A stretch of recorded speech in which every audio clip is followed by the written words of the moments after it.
අපි පාර මග තොටේ ගමන් කරද්දී බොහෝ විට අපි හමු වෙනවා අපේ සහෝදරයන්ව, කාන්තාවන්, තම යෙහෙලියන්, තම කාන්තා සහෝදරයන්ව මෙලෙස හමුවන අවස්ථාවේදී එකිනෙකා අතර මුසාෆහා කරගෙන ගැනීම පිළිබඳව ඉස්ලාම් දහම අපිට මඟ පෙන්වනවා. නබි සල්ලල්ලාහු අලයිහි වසල්ලම් තුමාණන් පැවසුවා මා මින් මුස්ලිමයිනි යල්තකියාන්, කවර මුස්ලිම් දෙදෙනෙකු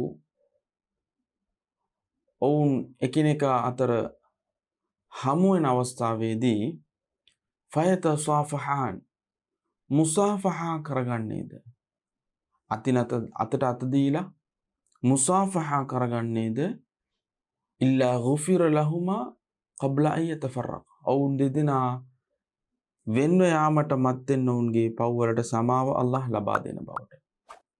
අබූ දාවුද් ග්‍රන්ථයේ 5212 වන හදීසිය ලෙස මේ හදීසිය වාර්තා වෙනවා.